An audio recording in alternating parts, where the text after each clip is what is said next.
Então, já vou abrir aqui para a gente. Bom, pessoal, então nós vamos continuar o nosso conteúdo de dimensionamento da flexão. Deixa eu só tentar aí para eu poder me ver. Deixa eu ver. Deixa eu me ver agora.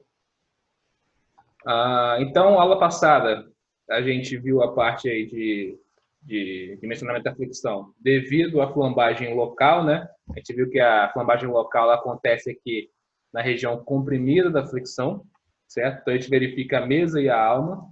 Uma análise um pouco parecida com o que a gente faz na parte de compressão, porém, com alguns limites diferentes, certo? A análise é um pouco diferente, mas o sentido é mais ou menos o mesmo, certo? Analisar a flambagem local, tanto da mesa como da alma, verificar se a gente vai ter uma redução naquele momento. E fica agora a análise da flambagem global, que é a flambagem principal de uma viga submetida à flexão, certo? Geralmente é ela que vai dominar, vamos dizer assim, o nosso dimensionamento. Aquela verificação primeira de flambagem local, ela vai acontecer, vai reduzir solicitações? Vai. Mas geralmente em perfis mais de chapas finas, como por exemplo, perfil de chapas dobrada, perfil U, os perfis cantoneiros, se você colocar um perfil de cantoneira flexão, provavelmente ele pode sofrer ali uma flambagem local, porque não são perfis que foram fabricados para esse tipo de solicitação, mas eles podem ser utilizados, são bem utilizados principalmente quando o carregamento é leve, por exemplo, em estruturas de mezaninos mais leves, mezaninos de loja, a gente pode ter também coberturas metálicas, mas geralmente um piso de modificação a gente trabalha com perfis mais robustos, a nossa tabela de perfil W, que a gente tem na Gerdau, tem vários outros fabricantes. Então, esse geralmente é muito difícil de sofrer esse tipo de flambagem local. Então, na flexão, o que vai dominar esse dimensionamento é a nossa flambagem global, certo? Bom, se a gente lembrar o início da aula de flexão, eu comentei com vocês que o tipo de ruptura que uma viga dessa ela sofre é a flambagem lateral com torção. Estão lembrados do conceito que acontecia? Geralmente, quando eu aplicava uma flexão num perfil desse, o que acontecia? Vamos supor que isso aqui é meu perfil de chapa fina, certo? Quando eu aplico uma flexão, eu tenho a região tracionada que não acontece nada, que é essa região inferior que está aqui embaixo, certo? Só que a região superior ela sofre uma compressão. Compressão em chapa fina, flambagem. Então a parte superior tende a ir para o lado, gerando ali uma flambagem, porém só na região onde eu tenho compressão na flexão. Então a parte de cima vai para o lado, a parte de baixo não, e isso gera uma torção também na minha seção. Então o tipo de ruptura global é o que a gente chama de flambagem lateral, que é uma flambagem, é uma flexão que ocorre lateralmente na nossa viga, com torção. Essa seção também vai sofrer uma certa torção, certo? Então, só de olhar aqui, só de verificar essa análise de flambagem, a gente já consegue chegar na primeira conclusão. Percebam, eu estou com um vão bem elevado, certo? E a minha viga tende a romper. Se eu reduzo o tamanho desse vão, o que acontece? Eu estou reduzindo a possibilidade de sofrer flambagem global nesse meu perfil. Se eu reduzo o vão, eu estou reduzindo as SBUTs e, por consequência, eu reduzo o fenômeno da flambagem. Eu estou travando mais a minha viga. Então, a flambagem lateral, a flambagem global, a flexão, que é a lateral com torção, ela está intimamente ligada com o distanciamento entre os apoios, entre os travamentos dessa viga principal. E nas análises nossas que a gente faz aí, principalmente no tipo de estrutura, de sistema estrutural que é utilizado com estrutura metálica, existem alguns elementos que fazem esse tipo de travamento na nossa viga, que é o que a gente vai ver agora. Então, por exemplo, aqui eu estou com uma estrutura de um mezaninozinho, certo? Quando eu tenho um mezanino, como é que é o modelo de dimensionamento? Geralmente, eu sempre tenho uma viga principal, que ela vai estar sendo apoiada sobre os pilares. Então, percebam, eu tenho os pilares aqui bem posicionados, correto? E sobre esses pilares principais, está passando aqui a minha viga principal, correto? Então, essa é a viga principal que recebe todo o carregamento da nossa estrutura. Só que, geralmente, as lajes que eu trabalho em estruturas metais são lajes mais leves, certo? E elas têm um vão limitado a ser vencido. Então, por exemplo, se eu trabalhar ali com o steel deck, se eu quiser trabalhar com o steel deck, que é aquela laje metálica ou concreto, para eu não precisar fazer escoramento na minha execução, eu tenho que trabalhar ali com vãos de até 2 metros, no máximo 2 metros. Aí depende da sobrecarga. Se eu for trabalhar com laje pré-moldada, aí eu vou precisar de escoramento, mas aí preciso trabalhar com vãos aí de 2 metros e meio. Se eu for trabalhar com painel wall, que é uma chapa de madeira de 4 centímetros, que ela aguenta uma boa sobrecarga, tenho que trabalhar também com vãos menores, vãos de até 1 metro e meio, entre 1 metro e meio até no máximo, acho que é 1 metro e meio, se eu não me engano, o máximo que ele consegue suportar. Então, por exemplo, se eu tenho uma viga principal aqui e uma outra viga principal que pode estar aqui a 5, 6 metros, eu não posso chegar com uma laje dessa e jogar de fora a fora, certo? Então, o que eu faço? Eu lanço vigas secundárias. O que são as vigas secundárias? São vigas que vão apoiar nessas vigas principais e eu vou espaçá-las de acordo com a laje que eu vou adotar. Então, por exemplo, se eu boto uma laje que ela vence no máximo um vão de 2 metros, eu vou colocar esses perfis aqui a cada 2 metros para poder receber esse carregamento, certo? Então, quais são as vigas que podem estar submetidas à flexão, que é o aumento do fletor? As vigas secundárias e as vigas principais, certo? E se a gente olhar aqui, por exemplo, primeira coisa, vamos olhar a viga principal, certo? Viga principal, como a gente já chegou a, olhar, a falar agora há pouco, ela tem a tendência de sofrer flambagem lateral com torção. Então, quando eu aplicar uma flexão aqui, ela vai tender a ir para o lado, certo? Só que quem está evitando aqui que essa viga vá para o lado? As vigas secundárias. Então, perceba o que é a distância entre essas vigas secundárias é justamente o vão livre na minha viga principal, que pode sofrer uma flambagem lateral com torção, certo? Então, as vigas secundárias elas servem como travamento da viga principal. Então, esse LB que a gente está vendo aqui, que é o que vai determinar se a minha viga ela é uma viga curta, intermediária ou longa, bem parecido com o que a gente viu lá em flambagem local, vai depender das distâncias entre os travamentos das nossas vigas que a gente vai analisar. Então, no caso da viga principal, quem faz o travamento são as vigas secundárias. E para a viga secundária também é um elemento submetido à flexão. Quem que vai fazer esse travamento? Se eu for olhar aqui, se eu adotar uma laje mais fininha, que não consegue fazer um travamento, por exemplo, um painel wall, ele não tem resistência para conseguir travar uma viga dessa, já que é uma madeira ali, ela tem uma resistência, ela aguenta a carga vertical, mas para travar a gente é bom não considerar. Eu teria aqui vamos dizer, um travamento só entre as vigas principais, certo? Olha só, olha a distância que eu teria aqui. Seria aqueles 5 metros que a gente estava falando, por exemplo.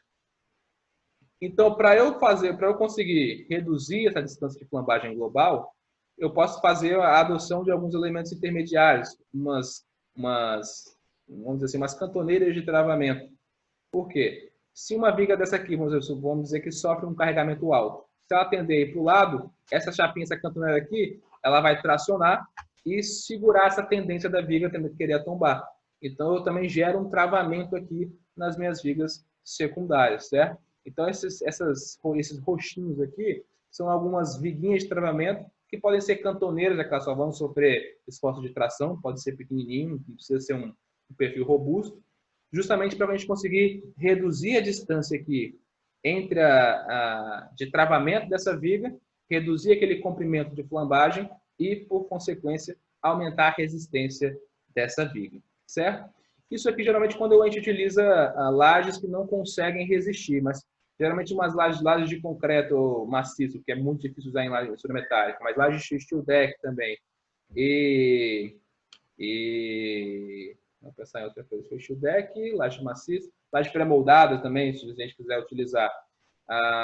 Se eu faço o travamento desse perfil com as lajes, a própria laje serve como travamento. Se ela tiver inércia para conseguir resistir, ela própria serve como travamento.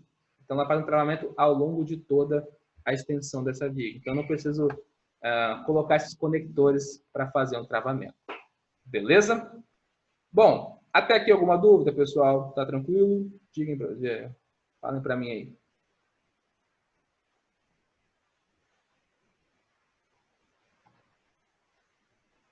Cadê meu chat, gente? Meu chat está escondido. Show. Beleza. Mas essa parte aqui é mais tranquila, não tem como não. Bom, então, já vimos aqui que tudo que vai definir o dimensionamento da flexão da nossa estrutura é esse comprimento livre aqui da nossa viga, certo? Então, ele que vai ser, vamos dizer assim, a nossa esbeltez. Na análise de flambagem global em vigas fletidas, não existe esbeltez lambda, existe o comprimento livre. É ele que a gente vai comparar para classificar essa viga em uma viga curta, em uma viga intermediária ou uma viga longa. A análise vai ser muito parecida com a anterior. Você vai ver que o gráfico aqui embaixo ó, é muito parecido. Mas vamos lá. Antes disso, aqui são os possíveis tipos de elementos que conseguem fazer um travamento lateral na nossa viga. Então, por exemplo, nesse caso aqui, eu estou com o perfil I travado numa laje maciça. Então, se ele quiser ir para o lado, aqui, por exemplo, ele apoiando uma laje maciça, perceba que ele está embutido na laje. Então, ele não consegue ir para o lado. A própria laje vai segurar, porque a laje ela tem uma espessura de concreto, então ela tem rigidez. Então, nesse caso aqui, eu posso considerar que o perfil está travado de fora a fora na estrutura. Então, não existe ali comprimento solto. É como se não existisse flambagem global. Então, você teria que analisar ali a flambagem lateral, local, certo? Ligação com conectores, os stud bolts. Geralmente, o que eu posso fazer no tipo de execução desse? Eu coloco o perfil na posição, coloco uns stud bolts, que são tipo vamos dizer assim, uns parafusos soldados na mesa, certo? Da nosso perfil, e concreto toda a laje junto com esses stud bolts. Então, eles vão fazer essa ligação entre a viga e o concreto. Então, se esse perfil quiser ir para o lado, os stud bolts não vão deixar, certo? Eles vão gerar aqui o atrito entre o concreto e não vou deixar esse perfil para o lado. Então, nesse caso, também eu não tenho tendência de sobreflambagem global. Se eu tiver uma laje aqui treliçada, apoiada de fora a fora também, se for de fora a fora, não vai ter comprimento livre, então não vou ter possibilidade de sofrer aqui uma flambagem lateral. Ligação do perfil secundário no perfil principal, é o que a gente viu aqui anteriormente. Ó. Nesse caso aqui, esse perfil serve como travamento lateral também. E se eu quiser aqui ligar dois perfis próximos com alguns contraventamentos, isso aqui também é possível. Mais raro de acontecer, mas se eu travar numa viga do outro lado, é como se eu aumentasse a rigidez daquele perfil. Então, também ele passa a reduzir essa tendência de flambagem lateral. Então, tem alguma coisa ali evitando que meu perfil vá para o lado, eu tenho ali um travamento no meu perfil. Certo? Bom, aí a gente entra na definição. O LB é o nosso comprimento livre, que pode sofrer flambagem lateral, certo? Ao classificá-lo aqui, eu posso classificar ele em uma viga curta. Viga curta é quando o LB for inferior ao meu LBP. E quem é LBP? Ele é um valor que depende do raio de giração e Y do meu perfil, porque a flexão, como ela é lateral, ela vai estar acontecendo em torno do eixo Y, certo? Que multiplica a raiz do módulo de elasticidade do material sobre o FY. Então, depende do material e depende também do raio de geração do meu perfil. Então, aqui entra a inércia e a área, as propriedades geométricas da seção. Certo? Então, bom, calculei o LBP, vai sair aqui em metros, é uma distância entre os travamentos. Se a minha distância que eu executei na prática for inferior ao LBP, que é o limite ali para a viga curta, eu classifico o meu pilar como a minha viga como viga curta. O que acontece aqui? Se eu classifico ele como viga curta, nosso LBP está aqui, ó, percebam, o máximo momento que essa viga vai suportar é o próprio momento de classificação, porque essa viga não vai estar sofrendo flambagem lateral com torção. Ele não vai ter uma redução de resistência devido à flambagem lateral. Se eu não tenho redução de resistência, ele vai resistir ao máximo que ele pode resistir, que é quem? O momento de plastificação da minha seção, certo? Aquele que forma a rótula plástica, igual a gente viu na aula passada. Então, se o meu perfil, por exemplo, não sofrer nada, nenhum problema de flambagem global, nem problema de flambagem local, nem global, ele vai resistir o máximo momento que ele pode resistir, que é o momento de plastificação da seção, certo? Agora, se a distância entre os travamentos for superior a esse LBP, aí eu posso ser classificado em viga intermediária e viga longa. E o limite entre esses dois elementos aqui, está aqui, essa equação é enorme. Certo? Aqui vão envolver várias características, não só de flexão, como de torção também, porque vamos lembrar que é uma flambagem lateral, ou seja, tem flexão, e além disso eu tenho uma torção. Então aqui vão entrar algumas características não só de flexão, vocês vão ver aqui inércia, como também de torção. Momento polar de inércia, que é o nosso J, certo? E constante de empenamento, além de alguns outros fatores que estão aqui dentro. Então, essa é uma equação para definir o limite superior para classificar essa viga intermediária e viga longa, certo? Se eu calcular o LBR e o meu LB ficar entre os dois, eu entro numa viga intermediária. Aí, o que acontece? Nesse trecho aqui, onde MP é o aumento de classificação e o MR é o aumento, aquele aumento resistente devido ao início da plastificação. Quando eu plastifico a seção superior, no mesmo aumento MR que a gente viu na laje de flambagem local, certo? Quando eu operei a fibra, as fibras das extremidades da minha seção, elas atingem o escoamento, certo? Então, neste intervalo aqui, eu vou ter uma variação linear, certo? Então, se eu cair nesse intervalo, eu vou fazer da mesma forma que a gente fez em flambagem local, vou fazer uma interpolação para encontrar esse valor de acordo com o momento de classificação e o momento MR. Mas antes de eu entrar aqui, já estou adiantando um pouco, eu vou mostrar para vocês como calcular esse LBR. Eu dei uma adiantada aqui, eu também estou adiantando, vou voltar um pouquinho. Bom, quem são os fatores que estão aqui nesse LBR? Esse que é o importante que a gente observa. 1,38, momento de inércia em torno do eixo Y, já que a flexão é lateral. Então, percebo que as inércias que estão entrando aqui, mesmo eu trabalhando com a flexão em torno do eixo X, o que entra na distância aqui, as inércias, os valores de propriedade geométrica em Y, já que a flambagem acontece no outro eixo, né? É uma flexão que acontece no outro eixo, ao contrário do eixo de flexão. Então, o momento de inércia, que a gente já conhece, o J, nosso momento polar de inércia. E como que eu calculo esse momento polar de inércia? Geralmente, as tabelas de dimensionamento, elas já possuem essas propriedades. Vou ver até se eu abro aqui a tabela de perfil W, para vocês então verem.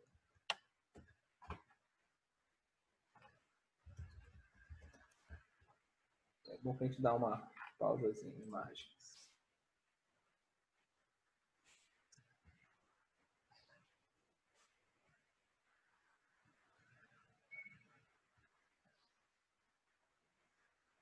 Vamos abrir.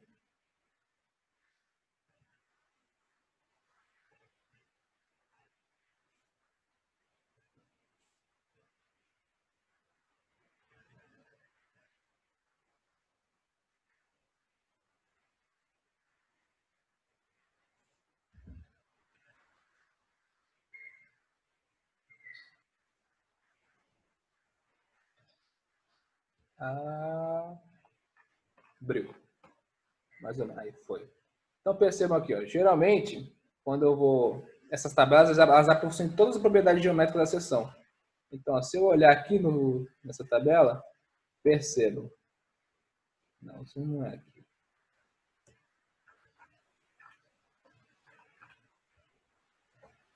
Deixa eu abrir completo. Tem zoom nesse negócio, não? Tá. Se vocês olharem aqui, ó, eu tenho inércia em X, tudo em relação a X, tudo em relação ao eixo Y. Aqui entra um raio de giração em Z, né, mas não é o que a gente está procurando aqui. E aqui tá vendo que tem um outro izinho, Z. Esse IZ aqui é o nosso momento polar de inércia. Então, as tabelas, geralmente, elas oferecem isso para a gente já. Então, eu já consigo, a partir desse valor aqui, determinar esse momento polar de inércia para cada um dos perfis que estão aqui. Mas, caso as tabelas não nos mostrem isso, se eu tiver com o perfil I, ou o perfil H, que são duplamente simétricos, eu consigo calcular esse valor. O momento polar de inércia ele é 1/3 que multiplica 2 vezes o BF, que é a largura da mesa, vezes a espessura TF da mesa ao cubo, mais H0, que é a altura interna da alma, vezes a espessura T0, que é a espessura da alma, ao cubo. Então, eu consigo aí estimar o valor do momento polar de inércia no caso desses perfis I e H, duplamente simétricos, certo? É o perfil I normal. Mas, geralmente, as tabelas elas vão fornecer isso para a gente, beleza? CW, nossa constante de empenamento, é a mesma coisa. Se as tabelas não oferecerem isso para a gente, se eu estiver trabalhando com perfil I ou perfil H, eu consigo estimar ela a partir dessa equação. É a altura H interna menos o TF, que é a espessura da mesa, ao quadrado, que multiplica a inércia Y dividido por 4, onde H aqui é a altura total do perfil. Então, é a altura da extremidade inferior até a extremidade superior. Certo? Mas, geralmente, mais uma vez, se eu vier aqui na minha tabela de perfil, no final tem aqui, ó, CW, constante de empenamento. É uma propriedade da seção, depende das dimensões da seção. Então, geralmente, essas tabelas também vão fornecer isso para a gente. E o beta 1 é 0,7 vezes o FY, que é a tensão de escoamento, vezes o W, que é o módulo resistente da seção, certo? Aqui em torno do eixo de flexão real, então aqui vai entrar o WX, certo? Porque é em relação à flexão real do perfil, dividido pelo módulo da elasticidade vezes o momento polar de inércia. São várias equações aqui que envolvem várias coisas. Então, o negócio é, aplicando as equações corretamente, não haverá problema, mas é difícil porque como envolve torção e flexão, é muita coisa dentro dessas equações. Beleza? Mas geralmente esses perfis, geralmente o beta 1 só, que é um fator empírico, não tem a ver com a propriedade da seção transversal, porque vocês olharem aqui, entra material também, além da inércia, então esse beta 1 geralmente a gente tem que calcular. Mas os outros aqui a gente consegue obter a partir das tabelas, que eles são propriedades únicas e exclusivas da seção transversal, não envolvem material nessa análise. Ok? Bom, então com esses fatores aqui eu consigo calcular esse LBR. Aqui é o J, o beta 1 que a gente viu anteriormente, constante de empenamento, beta 1 de novo, que é repetido, sobre a inércia em Y. Então calculei o LBR. Se o meu LB, que é a distância aqui entre os travamentos, for superior àquele LBR, aí eu estou falando de quem está trabalhando com uma viga longa, certo? Aí eu entro em outra região do meu gráfico. Bom, como é que estão essas regiões, então? A gente viu aqui que a gente calcula o LBP e o LBR, eles são os limites, eles que vão definir em qual região a gente está trabalhando. E se vocês olharem bem, esse gráfico aí, ele está muito parecido com o gráfico de flambagem local. Se eu tenho um LB aqui menor do que LBR, não tenho flambagem global, então estou com o máximo momento, que é o momento de plastificação. Se eu estiver numa viga intermediária, ou seja, no meu LB estiver entre o LBP e o LBR, eu vou estar numa região que varia linearmente, certo? Então, eu vou fazer ali uma proporção entre o início da plastificação, certo? Que é o nosso MR, e o momento de plastificação MP. E se eu tiver um LB maior do que o LBR, aí eu estou falando que eu estou trabalhando com uma viga longa, ou seja, vai sofrer ali uma flambagem global, meu perfil rompe por flambagem lateral por torção, antes de qualquer fibra da seção atingir o escoamento, certo? Então, eu estou aplicando ali momento, estou aplicando momento, estou aplicando momento, estou longe de chegar no escoamento da fibra superior e o meu perfil rompe. Quer dizer que a flambagem global está interferindo muito na resistência desse perfil, certo? Bom, e como é que a gente calcula cada ponto desse? Então, percebo que para cada LB eu vou ter um valor diferente. Então, o viga curta a gente já conhece. Se eu trabalho com viga curta, o momento máximo é o momento de plastificação. Então, vai ser a tensão de escoamento vezes o Z, que é o módulo plástico, igual a gente fez na flambagem local. Se eu estiver trabalhando com vigas intermediárias, aí eu vou fazer uma interpolação entre o MP e o MR. Lembrando que o MR é o momento de início de plastificação, é quando a primeira fibra da extremidade atinge o escoamento. Nesse caso aqui, vai ser a tensão de escoamento vezes o WX, que é o W que define isso, só que eu já vou usar os 70% aqui, porque eu vou considerar as tensões residuais. Se vocês lembrarem de flambagem local, a gente fez a mesma coisa, certo? Na região comprimida, a gente considerava ali 0,3 vezes o FY como a tensão residual, sigma R. É a mesma coisa, só que eu já coloquei aqui 0,7 para considerar a tensão residual. Calculei o MR, vou fazer uma interpolação linear aqui, certo? Fazer uma semelhança de triângulos. Então, vai entrar aqui o LB, o LBP e o LBR para fazer uma semelhança. Então, por exemplo, vamos supor que o nosso LB deu aqui.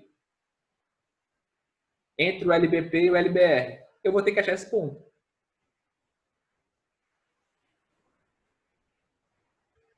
Esse vai ser o nosso momento MN. que é o momento que essa viga vai romper. Basta fazer uma semelhança de triângulos aqui, então. Ó. Tem um triângulo grandão. Nossa senhora, hoje eu tô bom na reta.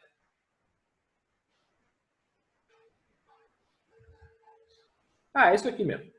Então eu tenho o triângulo 1 e o triângulo 2. Quando eu faço uma semelhança aqui para achar o MN, com essa base e com essa base, eu acho essa equação aqui de MN. Vai ser MP menos LB menos LBP sobre LBR menos LBP, que multiplica MP menos MR. Lembrando que esse valor aqui tem que ser inferior ao momento de plastificação, certo? Que é o máximo momento que a via consegue suportar.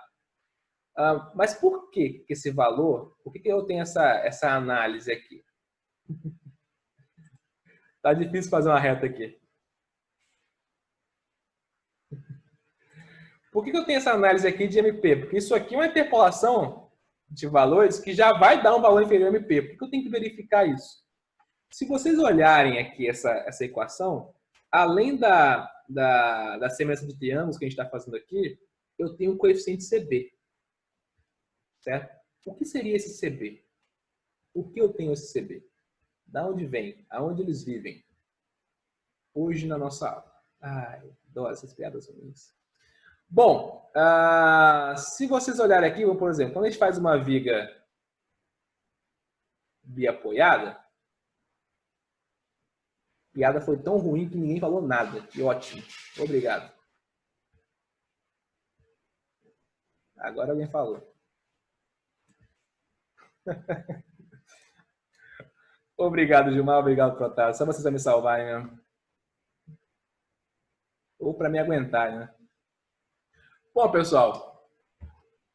Se a gente vai fazer uma análise de uma viga biapoiada, vamos dizer que a gente tem uma viga biapoiada com carregamento distribuído, certo? O que vai acontecer? Vai surgir aqui um DNF.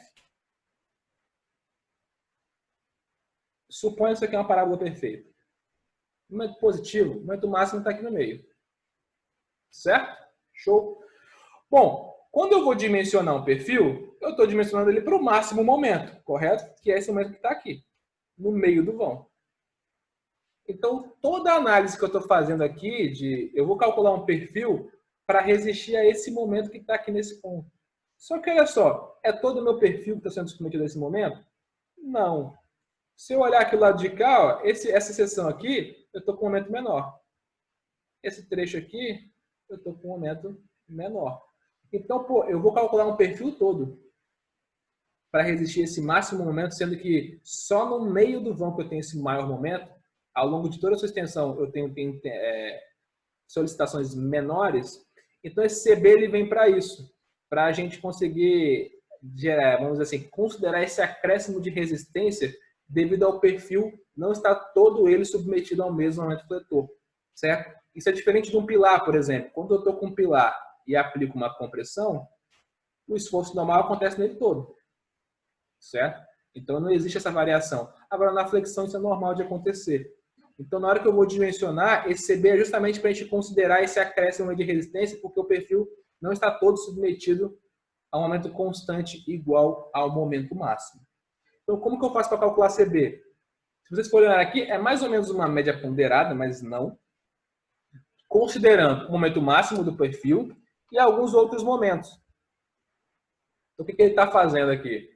Ele está dividindo justamente esse perfil em 4 trechos de distâncias iguais. Então, por exemplo, é 4, isso aí.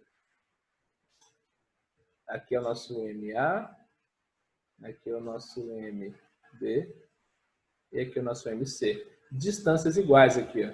Então aqui vamos supor, esse aqui é X, aqui vai ser X, X e X. Aí CB vai ser 12,5 vezes o momento máximo, certo? Dividido por 2,5 de novo vezes o momento máximo, mais 3 vezes o momento no ponto A, então eu venho no meu DNF aqui e encontro esse ponto, mais 4 vezes o momento em B, nesse caso meu aqui de viga apoiada coincidiu com o momento máximo, mais 3 vezes o momento em C, certo? Por que eu divido o momento máximo para o momento B? Porque isso aqui é uma viga biapoiada, carregamento simétrico. Então, o momento máximo ele aconteceu no meio do vão, porque eu tenho essa simetria. Agora, se eu tivesse um outro modelo de carregamento, como, por exemplo, uma carga pontual um pouco mais para cá, não necessariamente esse momento máximo iria coincidir com o momento no meio do vão, certo? Então, por isso que eu faço essa divisão aqui de momento máximo com o momento em B, beleza? Então, eu calculo um CB que, perceba, ele vai dar um valor aqui superior a 1, certo? Quando eu boto qualquer valor superior a 1 aqui, eu estou aumentando o momento MN. Eu estou falando que a minha viga resiste mais. Então, por isso que eu boto essa limitação aqui do momento de classificação. Que eu posso chegar aqui a um valor de CB, ou ele pode vir até 3 aqui, tá vendo? Que dependendo do valor que eu tenho aqui, multiplicado pelo valor que vai dar em MN, ele pode superar a classificação. Mas o máximo que eu posso considerar é o MP, porque é o máximo que aquele perfil vai aguentar. Certo? Geralmente nos dimensionamentos, vamos dizer assim, de segurança, colocando nosso coeficiente de tranquilidade, a gente nem considera muito o CB, certo? Mas para ganhar um pouco mais de resistência, por exemplo, está no limite ali de um perfil, ou já tem um perfil comprado e não está passando, você pode usar esse artifício aqui para poder considerar a sua análise e aumentar a resistência que aquele perfil vai ter para aquele nível de solicitação. Beleza? Bom, e se o meu perfil agora, isso aqui é o MN para um perfil intermediário, se ele passar para a viga longa, aí o comportamento não é mais linear, o comportamento é de uma curva. Então a equação da resistência vai mudar. Então passa a ser essa equação aqui muito bonitinha. Aqui vai, nesse caso aqui, por que eu tenho essa equação cheia de CW, cheia de J? Porque a partir desse momento aqui, quem está mandando no meu dimensionamento é a flambagem lateral com torção, é a flambagem global. Até aqui eu tinha aqui uma interferência entre classificação e nicho classificação e classificação. Então quem estava mandando ali era o material, era a seção sofrendo escoamento. A partir desse momento aqui o material já não manda em nada. Quem está mandando é a flambagem. É a flambagem global que está definindo quanto que esse perfil vai resistir. Nenhuma fibra do meu perfil vai atingir o escoamento. Então, a partir desse ponto, vão entrar as propriedades de torção na minha análise. Então, o momento MN vai ser o momento crítico de flambagem, que é igual ao CB, vou considerar essa mesma análise aqui dos momentos, que multiplica o π ao quadrado, modo de elasticidade, vezes o YY, dividido por LB ao quadrado. Lembra o que é isso aqui? Carga crítica de flambagem à compressão, certo? E aqui vai entrar agora os componentes de torção, vezes a raiz de CW sobre Y, que multiplica 1 mais 0,039, momento polar de inércia J, LB, a distância de entravamentos da nossa viga ao quadrado, sobre a constante de empenamento. Então, deu viga longa, eu utilizo essa equação para calcular o momento. Certo? A encontrado o MN, faço a mesma coisa. Vou calcular o MD aplicando o coeficiente de minoração da resistência. No caso, é o escoamento 1.1. Beleza? Então, como que no final fica o dimensionamento do nosso perfil? Deixa eu voltar aqui atrás. Estou andando aqui. Eu vou fazer uma análise da flambagem local. Então, se sofre flambagem local, eu calculo tanto para a mesa como para a alma, quanto que esse perfil vai resistir para cada um daqueles casos. Então, se tiver uma interferência ali na flambagem local, eu vou calculá-la e vou determinar qual é o momento máximo que ele consegue resistir. E depois faço uma análise para a flambagem global e vou ver se essa flambagem também vai estar interferindo nos resultados. Cada um desses tópicos, flambagem local da mesa, flambagem local da alma e flambagem global, vão me dar um momento resistente. O momento resistente de cálculo que eu vou utilizar para dimensionar vai ser o menor deles. Por quê? Aquele ali é o momento máximo que aquele perfil consegue resistir para cada um desses casos. Então, se eu for aplicando o momento na minha estrutura, o primeiro que atingir, a minha viga já vai romper. Então, é ele que define o quanto que ela vai aguentar no máximo. Certo? Então, eu faço a análise de flambagem local da mesa. Deu flambagem local, calculo o momento resistente. Não deu, momento de plastificação. Ok, vou para a alma. Flambagem local da alma. Não, teve flambagem local da alma. Calculo quanto que ela resiste, quanto tempo de redução. Achei o momento. Não teve, momento de plastificação. Ok. Calculo a flambagem global. Deu redução. Calculo MN. Não deu, plastificação. Pego o menor dos três valores e esse é o momento MN que eu vou utilizar para dimensionar o meu perfil. Beleza? Alguma dúvida, pessoal? Tranquilo? Tá indo? Ou vocês estão esperando o exercício?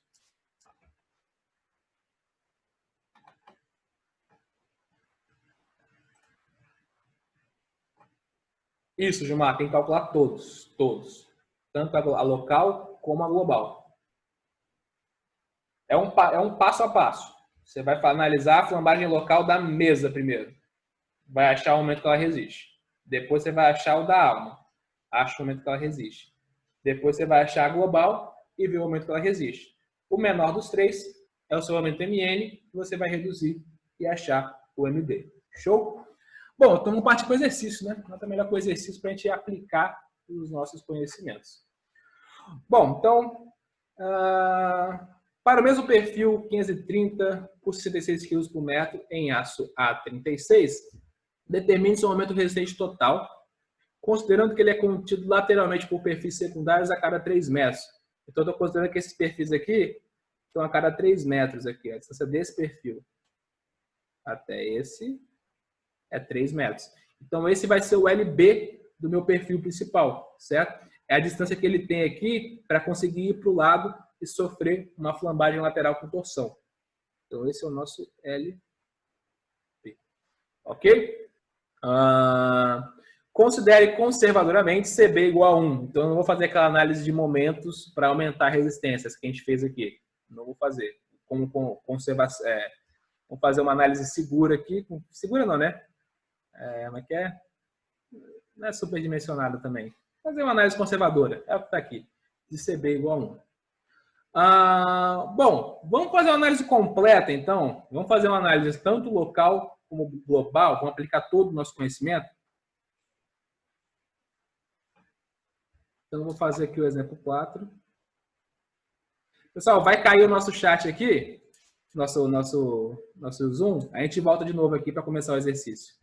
Tá faltando 1 minuto, agora que eu vi aqui. Deixa eu cair logo e voltar.